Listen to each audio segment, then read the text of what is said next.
नमस्कार। आज की इस व्याख्यानमाला में ओनली 12th क्लास के लिए इस चैप्टर में चर्चा करूंगा। ये चैप्टर है नंबर माध्यमिक शिक्षा बोर्ड की जो 12th क्लास की पाठ्य पुस्तक है, उस बुक में 28 number chapter animal physiology unit second. Animal physiology की वैसे ये छठी यूनिट है। छठी यूनिट में 28वां चैप्टर और इसके अंदर चैप्टर है मानव में जनन तंत्र, रिप्रोडक्टिव सिस्टम इन ह्यूमन। पहले इस शब्द को समझे। सबसे पहले जनन। प्रत्येक प्राणी अपने समान नए जीव उत्पन्न करने की क्षमता रखता है। प्रत्येक प्राणी अपनी जाति को बनाए रखने के लिए संतान उत्पन्न करता है। सजीवों द्वारा अपने समान नए जीव उत्पन्न करने की ये घटना जनन कहलाती है। तो मानव एक लिंगी प्राणी है। नर और मादा दोनों प्राणी अलग अलग होते हैं और नर में जनन की क्रिया के लिए नर जनन तंत्र, मादा में मादा जनन तंत्र पाया जाता है। तो नर और मादा जनन तंत्र की इस चैप्टर में मैं विस्तार से चर्चा करूंगा।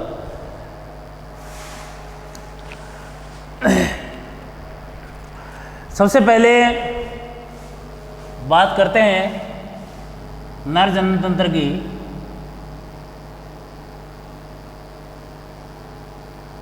मानव में नर जनन तंत्र मेल रिप्रोडक्टिव सिस्टम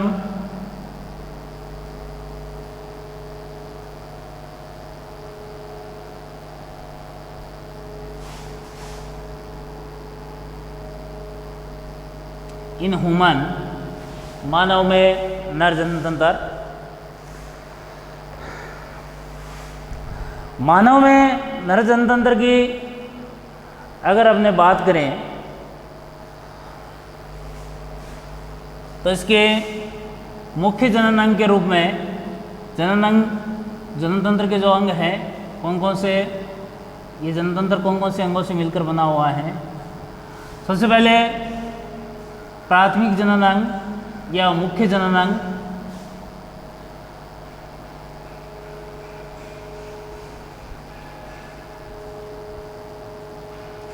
मुख्य जनन अंग के रूप में नर जनन तंत्र के अंदर वृषण पाए जाते हैं, एक जोड़ी टेस्टिस।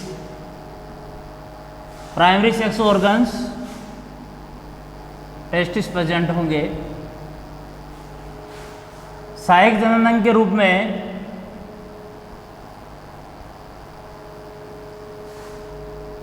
एसेसरी सेक्स ऑर्गन्स, इसके अंदर कुछ अंग होंगे जैसे अधिवर्षण है,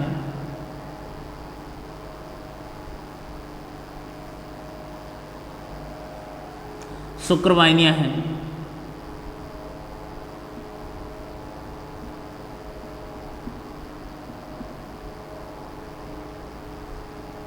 शुक्राशय हैं,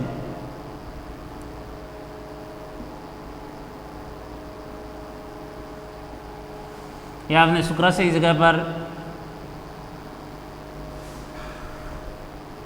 ग्रंथियां, स्रावी ग्रंथियों की बात कर लेते हैं। स्रावी ग्रंथि, शुक्राशय भी स्रावी ग्रंथि के रूप में आ जाता है।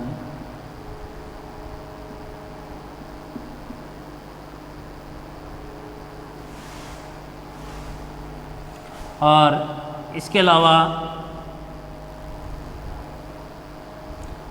प्रोस्टेट ग्रंथि,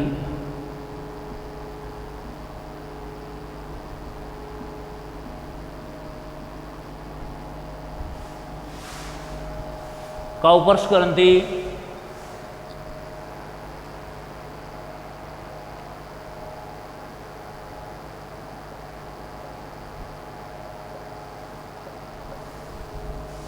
प्रोस्टेट ग्रंथि और बाह्य जनन अंग के रूप में शीशन।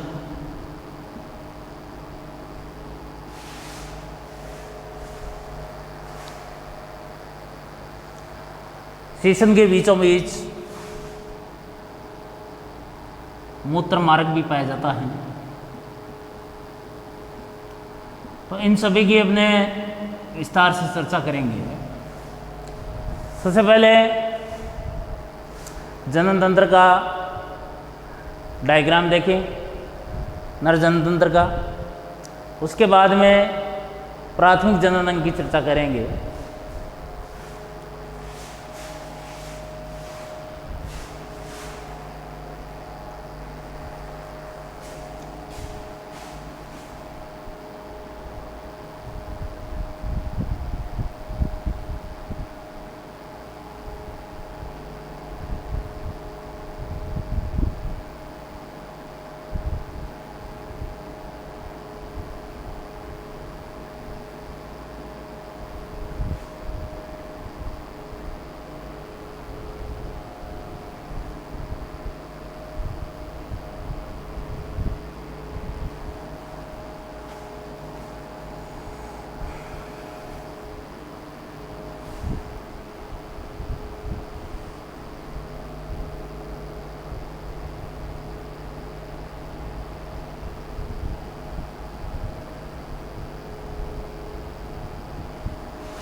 ये तो मूत्रवाहिनी है।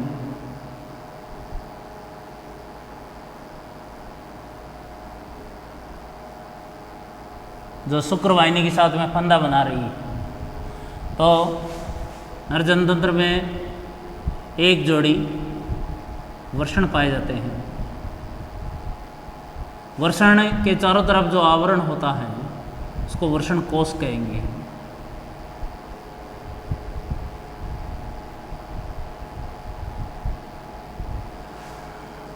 वर्षण कोश के अंदर वर्षण और ये गोबर्नेकुलम तंतु द्वारा वर्षण कोश से जुड़े रहते हैं।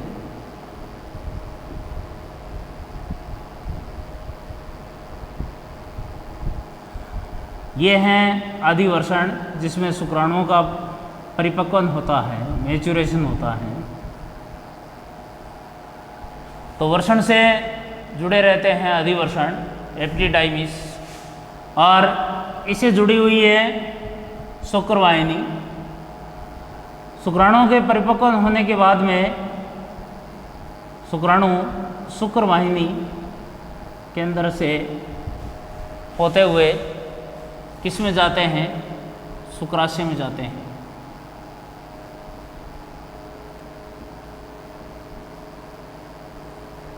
शुक्राशय एक स्रावी ग्रंथि की भांति कार्य करता है और ये लगभग सीमेन का 80% पार्ट बनाता है, वीर्य का 80% या 80% भाग बनाता है और ये बाद में खुल जाता है स्खलन वाहिनी में।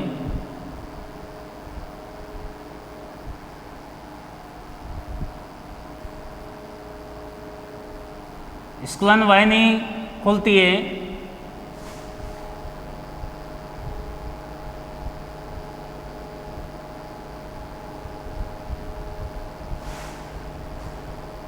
मूत्र मार्ग में।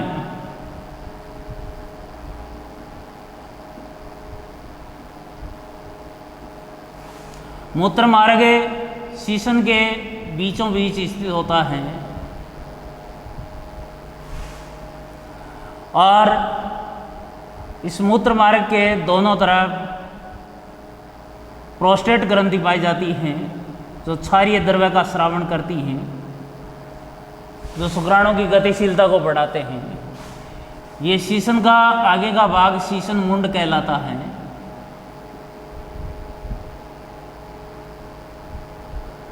शीशन मुंड पर मूत्र जनन छिद्र उपस्थित होता है।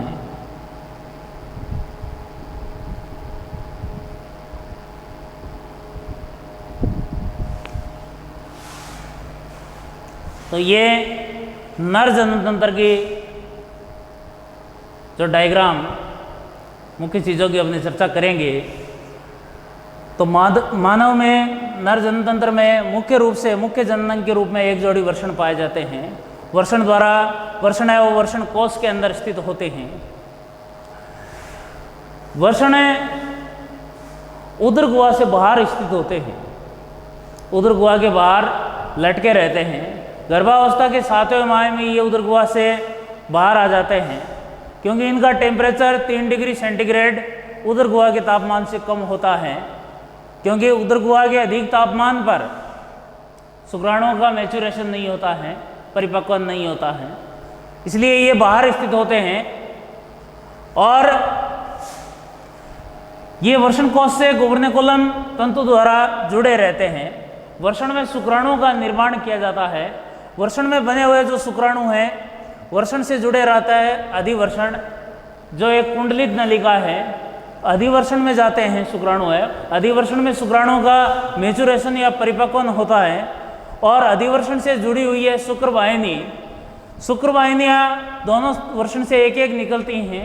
दोनों शुक्रवाहिनियाँ शुक्राणुओं को ले जाती हैं और शुक्रवाहिनी का अंतिम सिरा कुंडलित होकर के शुक्राशय का निर्माण करता है, जो एक स्रावी ग्रंथि की भांति कार्य करता है। जैसे ही शुक्राशय में शुक्राणु पहुंच जाते हैं, शुक्राशय तरल पदार्थ का स्रावण करता है और वीर्य का निर्माण करता है। ये वीर्य स्खलन वाहिनी में डाल दिया जाता है। स्खलन वाहिनी में स्खलन वाहिनी खुलती है मूत्र मार्ग। मूत्र मार्ग से होते हुए वीर्य को मादा जनन अंग तक पहुंचा दिया जाता है। जनन काल के समय बाह्य जनन अंग के रूप में ये जो शीशन पाया जाता है नर जनन तंत्र में, इसके अंदर कॉर्पोरा कैवर्नोसा और कॉर्पोरा स्पॉन्जियोसम, 2 कॉर्पोरा कैवर्नोसा दोनों साइडों में और एक बीच के अंदर कॉर्पोरा स्पॉन्जियोसम रोड पाई जाती हैं, छड़ें पाई जाती हैं और इसके अंदर कोटर पाए जाते हैं, रक्त कोटर। जनन काल के समय ब्लड इन कोटरों में भर जाता है जिससे शीशन कड़ा हो जाता है और मादा की योनि में शुक्राणुओं का विसर्जन किया जाता है। कॉर्पोरा कैवर्नोसा दोनों साइडों में स्थित है, जो केवल शीशन वाले पार्ट में है, शीशन मुंड में नहीं है। लेकिन कॉर्पोरा स्पॉन्जियोसम है वो शीशन मुंड के अंदर भी स्थित होती हैं। ये आउटलाइन है किसकी? नर जनन तंत्र की। अब अपने एक एक भाग की विस्तार से चर्चा करेंगे इस चैप्टर में। तो सबसे पहले बात करते हैं वृषण की। तो वृषण का मैंने बताया, वृषण एक जोड़ी होते हैं जो वृषण कोश में स्थित होते हैं। इनका टेम्परेचर 3 डिग्री सेंटीग्रेड कम होता है उदर गुहा के तापमान से, क्योंकि अधिक तापमान पर शुक्राणु का परिपक्वन है वो नहीं होता है। अब ये जो वृषण है, कई बार वृषण उदर गुहा के अंदर ही रह जाते हैं ये घटना क्रिप्टोकॉर्डिज्म कहलाती है। क्रिप्टोकॉर्डिज्म कई बार वृषण उदर गुहा के अंदर ही रह जाते हैं, कई बार वृषण को काट कर हटा दिया जाता है, जिसे वृषण नाशन या कैस्ट्रेशन, ये प्रोसेस कैस्ट्रेशन कहलाती है। पशुओं का बधियाकरण किया जाता है, इसमें वृषण को काट करके हटा दिया जाता है, लेकिन मानव का नहीं काट सकते, मानव काटने पर मृत्यु हो जाती है। तो वृषण की अपने विस्तार से चर्चा करते हैं। मुख्य जनन अंग के रूप में एक जोड़ी वृषण पाए जाते हैं।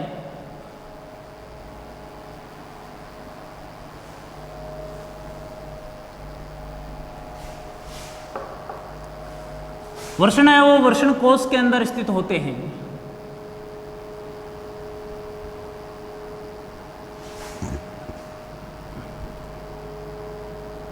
प्रत्येक वृषण के अंदर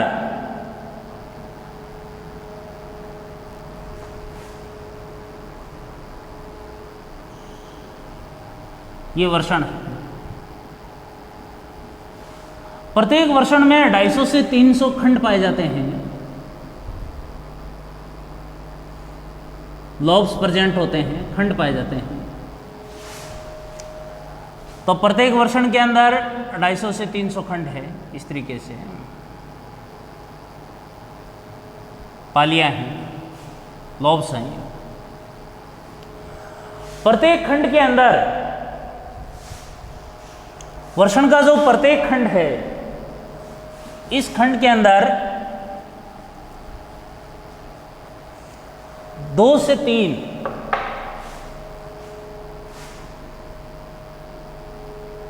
प्रत्येक खंड में 2 से 3 शुक्र जनन नलिकाएं पाई जाती हैं, सेमिनिफेरस ट्यूबुल्स।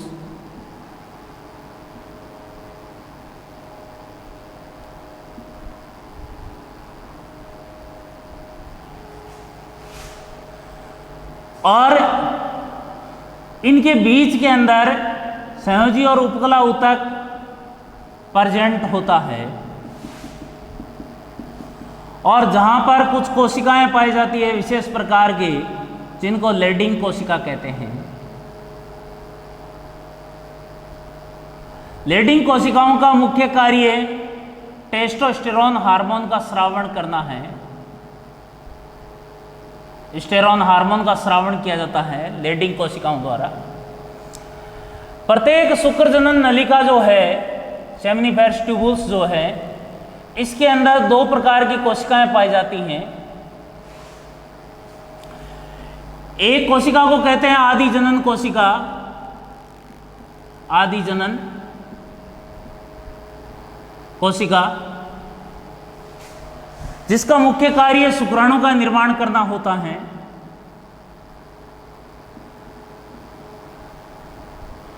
और दूसरी होती है सर्टोली कोशिका, जो शुक्राणु को पोषण प्रदान करने का कार्य करती हैं। इस तरीके से एक वृषण की संरचना में ये कौन कौन से भाग पाए जाते हैं मैंने बताया। वृषण है, वृषण कोश के अंदर स्थित है। प्रत्येक वृषण में 250 से 300 खंड है, और प्रत्येक खंड के अंदर 2 से 3 शुक्र जनन नलिकाएं हैं। शुक्र जनन नलिकाओं के बीच में लेडिंग कोशिकाएं पाई जाती है, जो टेस्टोस्टेरोन हार्मोन का स्रावण करती हैं। टेस्टोस्टेरोन हार्मोन मानव में द्वितीयक गौण लैंगिक लक्षणों को प्रेरित करता है।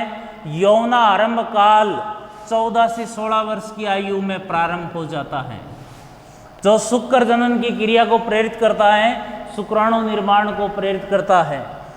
प्रत्येक शुक्र जनन नलिका जो है, इसके अंदर 2 कोशिकाएं हैं।